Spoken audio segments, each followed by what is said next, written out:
దొరకపోవడంతో నేను ఒక వీడియో చేసి నేను సోషల్ మీడియాలో పెట్టాను. సోషల్ మీడియాలో పెడితే మన వేములవాడ నియోజకవర్గ ఆదిశీనన్న ఎమ్మెల్యే గారు, ప్రభుత్వ ఎమ్మెల్యే గారు ఆ వీడియో చూసి స్పందించి తన మిత్రుడైన దేవ్ యాదవ్ అన్న గారికి ఫోన్ చేయడం జరిగింది. ఫోన్ చేస్తే దేవ్ యాదవ్ అన్న గారు, మన సుగుణాకర్ అన్న గారు ఇద్దరు వచ్చి నా దగ్గరికి వచ్చి నన్ను తీసుకురావడం జరిగింది దమాంకు. అంటే నేను అఫూఫ్లో పనిచేశాను అంతకుముందు. అక్కడి నుంచి నన్ను దమాము తీసుకురావడం జరిగింది. వాళ్ళ రూమ్లో ఉంచుకున్నారు నన్ను. నాకు పాస్పోర్టు కఫిల్ గార్డ్ ఇవ్వకుంటే ఇద్దరు అన్నలు కలిసి నాకు పాస్పోర్ట్ తీసి ఇవన్నీ వీజా ప్రాసెస్ ఈ మొత్తం మన దేవ్ యాదవ్ అన్న గారు, సుగుణాకర్ అన్న గారు ఇద్దరు కలిసి నన్ను ఇండియా పంపించడం జరుగుతుంది. మన కాంగ్రెస్ ప్రభుత్వానికి, మన ఆదిశీనన్న గారికి ధన్యవాదాలు. మరియు మన దేవ్ యాదవ్ అన్న గారికి థ్యాంక్స్ చెప్పుకుంటున్నాను.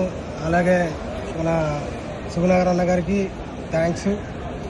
ఏడ్చుకుంటూ మన సోషల్ మీడియాలో పెడితే ఆ సోషల్ మీడియాలో మన ఎమ్మెల్యే గారు ఆదిశీనన్న, వేములవాడ ఆదిశీనన్న ఎమ్మెల్యే గారు ఆ సోషల్ మీడియా చూసి స్పందించి, అరే ఇట్లా అయిపోయింది పరిస్థితి, మన పక్క వంటి మన ఊరు సిరిసిల్ల కదా అబ్బాయి, అరే గట్ల అయిపోయింది పరిస్థితి అని చెప్పి ఆ అబ్బాయి డీటెయిల్ మొత్తం తెలుసుకొని నాకు కాల్ చేసి, దేవ్ యాదవ్ మన సిరిసిల్ల అబ్బాయి అక్కడ సౌదీలో ఉన్నాడట, కంపెనీ వర్క్ మీద వచ్చాడట, ఏదో ఇబ్బందిలో ఉన్నాడు, నాకు సోషల్ మీడియా పెట్టాడు, నాకు తెలిసిందని చెప్పి నాకు కాల్ చేస్తే నేను స్పందనించి నెంబర్ తీసుకొని కాల్ చేసి ఈ అంజి దగ్గరికి పోయి కలవడం జరిగింది. కలిసి ఈయన బాధలు తెలుసుకుని అక్కడ కంపెనీలో చూశాను. కంపెనీలో చూస్తే అక్కడ ఈయన బాధ చూస్తే అక్కడ 5-6 ఏళ్ళ నుంచి ఇండియా పంపించకుండా కంపెనీ చూస్తుంది. ఎందుకంటే ట్రక్కులు ఖరాబ్ అయినాయి కదా, మీరు చేపిస్తేనే మిమ్మల్ని ఇండియా పంపిస్తా అని చెప్పి జీతాలు ఇయ్యాక, పాస్పోర్ట్లు ఇయ్యాక ఇలా ఇబ్బందులు పెట్టిలు. అక్కడ మాకు ట్రక్కు ఖరాబ్ అయింది, మా ట్రక్కులు చేపించి పోతేనే వీళ్ళ ఇండియా పంపిస్తా అని చెప్పి 6-7 ఏళ్ళ నుంచి అక్కడ ఉన్న మన నేపాల్ కానీ పక్క వంటి ఉన్న కానీ 6-7 ఏళ్ళ నుంచి ఉన్నారు.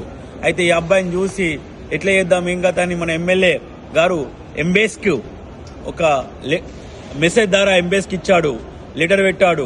అయితే ఎంబేస్ స్పందన చేసి మేము అబ్బాయిని చూసుకొని నేను దగ్గరుండి పంపిస్తున్నాను.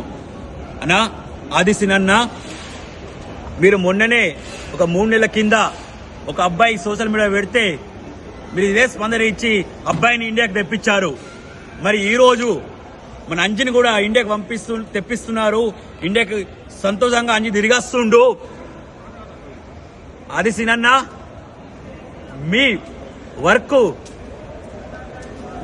ఇలాంటి వర్క్ మీరు కంటిన్యూ చేయాలని ఆ దేవుడు మా గల్ఫ్ అన్నల బాధలు తెలుసుకొని మా బాధలు తెలుసుకొని మీరు ఇండియాకి కష్టపడి తెప్పిస్తున్నారు అన్న. ప్రభుత్వం దాన్ని కొట్లాడుతున్నారు. మీరు మీ సేవకు మా గల్ఫ్ అన్నల అందరం రుణపడి ఉంటామన్నా. ఇప్పుడే ప్రభుత్వం కూడా మా గల్ఫ్ అన్నల గురించి పట్టించుకుంటుంది. మీరు ఇట్లా కష్టపడి వర్క్ చేసి కూడా వదులన్నా. మీకు మా గల్ఫ్ అన్నల తరపున, నా తరపున ధన్యవాదాలు అన్నా.